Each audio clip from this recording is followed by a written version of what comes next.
دول أكتر 5 مواقع للذكاء الاصطناعي هيغيروا مستقبل وظائف كتير، وهيخلوك تطلع أحسن نتائج لشغلك وبخطوات سهلة وبسيطة. اعمل سيف للفيديو ده وخليني أقول لك عليهم، وآخر واحد هو أجمد واحد. لو بتعمل محتوى وبتحتاج تعمل عناصر وتعدل في فيديوهات كأنك مونتير محترف، ممكن تخش على الموقع ده وهيساعدك تعمل فيديو احترافي، وهتقدر تتحكم في الخلفيات والعناصر وتعمل تتبع للحركة أو موشن تراكنج بالذكاء الاصطناعي. طب لو انت بتبعت نص، سواء بقى سي في او مقال او اي اوراق لجهه رسميه، بس اللغه عندك مش قد كده، هتخش على الموقع ده وتكتب النص اللي انت عاوز تبعته، وبسهوله هيحسن لك الكتابه ويصلح لك الغلطات ويعدل لك في الاسلوب والكتابه ويطلعها بشكل صحيح واحترافي.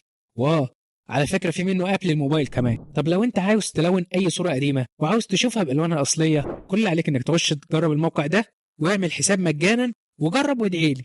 طب لو انت محتاج تبقى بروفيشنال اكتر وعايز فيتشرز تانية زي ترميم الصور القديمة او ازالة العلامة المائية، او حتى انك تشيل عناصر من الصورة او تبدلها بعناصر تانية بشكل احترافي عن طريق الذكاء الاصطناعي، كل اللي عليك انك تعمله انك تخش على الموقع ده وتختار الاختيارات دي، وحلال عليك كل الخواص دي. وعلى فكرة الموقع كمان بالمجان. اكيد انت عارف شات جي بي تي، بس عارف بقى الاداة دي اعلى منه بكتير، وده لانه متصل بالانترنت في الوقت الحالي.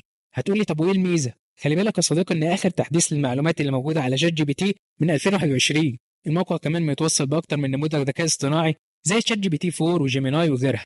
كمان في فيتشرز كتير زي تحليل المقالات، بيوفر لك ادوات للماركتينج، وبيقدر يولد صور زي شات جي بي تي. قول لي ايه اكتر اداه من دول حاسس انها تفيدك؟ شير الفيديو ده مع صحابك، وما تنساش تتابعني لكل جديد عن التكنولوجيا والاي اي. انا احمد طه، سلام.